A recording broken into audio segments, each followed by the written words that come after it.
Hello everyone, নমস্কার। আমি Piyali and welcome back to my video. শীতকালে চিকেন স্টু খেতে কিন্তু খুব ভালো লাগে। আমরাও মাঝে মাঝে রাত্রেবেলা চিকেন স্টু বানিয়ে খাই। আজকেও সেরকম খুব সিম্পলভাবেই আমি একটা চিকেন স্টু বানাচ্ছি, তাই ভাবলাম আপনাদের সবার সাথে আজকে এই চিকেন স্টুর রেসিপিটা শেয়ার করে নেই। প্রথমে চিকেনটা নুন আর গোলমরিচ দিয়ে আমি একটু ম্যারিনেট করে রেখেছি। আর এখানে শীতকালে মোটামুটি যা যা সবজি পাওয়া যায় সেগুলোই আমি অল্প অল্প করে নিয়েছি। আর যে গাজরটা দেখা যাচ্ছে এটা কিন্তু আমাদের ইন্ডিয়ান গাজর, ইন্ডিয়ান স্টোর থেকেই আনা। যেহেতু শীতকালে এই গাজরটা খেতে খুব ভালো লাগে, মিষ্টি মিষ্টি, তাই আমরা চেষ্টা করি এই গাজরটা যতদিন ইন্ডিয়ান স্টোরে পাওয়া যায় সেটা আনতে। তো এরকম বড় বড় করে আমি গাজরটাকে পিস করে নিলাম। সাথে আমি একটু নিয়েছি বিনস, আর একটু নিয়েছি 2 রকমের ক্যাপসিকাম আর টমেটো। এর মধ্যে আমি একটু রসুন আর আদাও দেবো। রসুনটাকে আমি ছোট ছোট করে কুচি করে নিচ্ছি, আর সাথে একটু আদা, সেটাকে আমি অল্প একটু থেতো করে নেব। এবার সরাসরি আমি রান্নায় চলে যাচ্ছি। আমি প্রেশার কুকারেই আজকে রান্নাটা করব, তাই প্রথমে অল্প একটু সাদা তেল আর বাটার দিয়ে দিলাম। তার মধ্যে একটু গোটা গরম মশলা আর তার মধ্যে একটু গোলমরিচ থেতো করে দিয়ে একটু আদা রসুন কুচিটা দিয়ে আমি মাংসটা দিয়ে দিয়েছি। ওটা রেকর্ড করতে একদম ভুলে গেছি।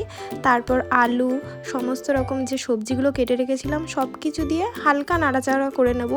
এটা ভাজার কোনোই দরকার নেই। আমি এর মধ্যে একটু নুন, একটু হলুদ আর একটু গোলমরিচ গুঁড়ো আর একটু দিয়ে দিলাম। এবার একটু 2-1 মিনিট নাড়াচাড়া করে ওর মধ্যে আমি পরিমাণ মতো জল দিয়ে দিলাম। এবার প্রেশারের ঢাকনাটা বন্ধ করে আমি এতে 2 থেকে 3টে সিটি দেব। এর মধ্যেই আমার চিকেনটা সিদ্ধ হয়ে যাবে। তারপর যতক্ষণ না প্রেশার রিলিজ হয় ততক্ষণ আমি রেখে দেবো। অন্যদিকে আমি একটা পাত্রে একটু কর্নফ্লাওয়ার আর একটু জল দিয়ে গুলে রাখলাম। প্রেশারটা রিলিজ হয়ে যাওয়ার পর আমি ঢাকনাটা খুলে আরেকবার গ্যাসটা জ্বালিয়ে দিয়েছি, একটু ফুটে যাক। তারপর আমি এর মধ্যে যে কর্নফ্লাওয়ার গুঁড়ার জলটা ছিল সেটা দিয়ে আরও 2-3 মিনিট ফুটিয়ে তারপর আমি এবার সার্ভ করে নিচ্ছি। যারা ডায়েট করছে তাদের জন্য এটা খুবই একটা হেলদি অপশান, আর ডায়েট না করলেও এটা একটা খুব টেস্টি খাবার। শীতকালে রাত্রেবেলা কি সকালবেলা খেতে খুব ভালো লাগে। আমি এটা একটু বাটার আর একটু গোলমরিচ দিয়ে সার্ভ করলাম।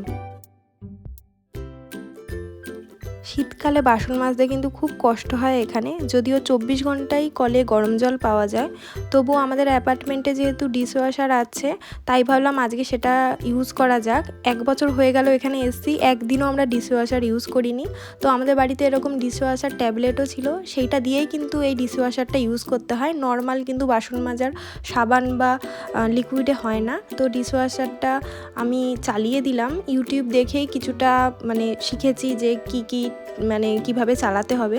তো সেভাবে চালিয়ে দেওয়ার পর কিন্তু ডিশওয়াশারটা অনও হয়ে গেছে। এখানে একটা আলো আছে, সেটা রিফ্লেক্ট করছে এখানে। এটা কিছু নেই যে হাতের উপর।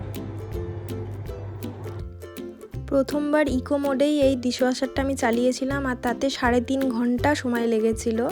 তো যাই হোক, এখন সময় হয়ে গেছে। এবার আমি খুলে দেখি ডিশওয়াশারের বাসনগুলো কেমন পরিষ্কার হলো। থালাগুলো দেখি আমি, চাকাচাক হয়ে গেছে তো থালা। মেন এইটা একটু, এই যে দাগগুলো আছে বাট পরিষ্কার, এটা দেখি। একটা জিনিস বুঝলাম, কড়াই যদি খুব পোড়া দেয়া হয় সেটা কিন্তু পোড়ার দাগটা হালকা থেকে যায়, কিন্তু কোনো রকম তেল বা চিপচিপে কিছু থাকে না। যেমন এই যে চা করেছিলাম সেটার হালকা হালকা দাগ থেকে গেছে। তো এটা আমরা আস্তে আস্তে বুঝে গেছি। চা করার পর যদি এই বাটিটাকে কিছুক্ষণ আমরা জলে ভিজিয়ে রাখি তারপর কিন্তু এই দাগটা আর থাকে না। কাঁচ আর সিরামিকের বাসনের জন্য কিন্তু ডিশওয়াশার বেস্ট। এগুলো তো পুরো চকচক করছে। এগুলো ঠিক আছে, কাঁচের জিনিস আর এমনি পাথরের জিনিস ঠিক আছে। আজকে আপনাদের একটা নতুন ভেজিটেবল দেখাবো। এই ভেজিটেবলটার কি নাম আপনারা জানেন? দেখে কি মনে হচ্ছে? ছোট ছোট বাঁধাকপি না? এর নাম হলো ব্রাসেল স্প্রাউটস। আর এটা কাটার পরেও দেখেছেন পুরো সেম টু সেম বাঁধাকপি, কিন্তু একদম ছোট সাইজ। ঠিক কুলের যেমন সাইজ হয় না, হয়তো আপনারা বুঝতে পারছেন, সেরকম ঠিক সাইজ। আর একদম বাঁধাকপির মতো দেখতে। কিন্তু বাঁধাকপির মতো কিন্তু এই গাছটা কিন্তু মাটির উপরে হয় না। এই গাছটাকে দেখতে কিরম বলুন তো? অনেকটা ঠিক যেইভাবে পেঁপে গাছে ধরে থাকে, ব্রাসেলস স্প্রাউটসও কিন্তু সেইভাবেই গাছে ধরে থাকে। তো আমি বাঁধাকপি যেভাবে রান্না করে সেইভাবেই কিন্তু আমি প্রথমে এটাকে রান্না করেছি। একটুখানি আদা জিরে এইভাবে টমেটো দিয়ে যেভাবে বাঁধাকপি নর্মাল রান্না করে সেভাবেই রান্না করে দেখেছি। খেতে কিন্তু একদম বলবো 80% বাঁধাকপির মতো খেতে। যারা অতটা সবজি সম্বন্ধে আইডিয়া নেই তারা কিন্তু এটা খাওয়ার পর বুঝতে পারবে না, মানে রান্না করে দিলে যে এটা বাঁধাকপি না অন্য কিছু। তো এটা রান্না আমি আর দেখালাম না, নর্মাল বাঁধাকপি যেভাবে রান্না করে সেইভাবে রান্না করলেই কিন্তু এই সবজিটা খাওয়া যেতে পারে। আমাদের এখানে যে বাঁধাকপিগুলো পাওয়া যায় তার টেস্টের থেকে বলবো এর টেস্টটা অনেক ভালো। কলকাতার বাঁধাকপির মতো এখানকার আমি বাঁধাকপি ফুলকপি কোনো কিছুতেই টেস্ট পাই না, তার থেকে বলবো এই ব্রাসেলস স্প্রাউটসের টেস্ট অনেক বেশি। তাই আমরা এটাই মাঝে মাঝে এনে বাঁধাকপির মতো রান্না করে খাই। তো আজকে এই ভিডিওটা আমি এখানেই শেষ করছি। সবাই খুব ভালো থাকবেন, দেখা হবে নেক্সট দিন অন্য ভিডিওতে। ততক্ষণের জন্য টাটা।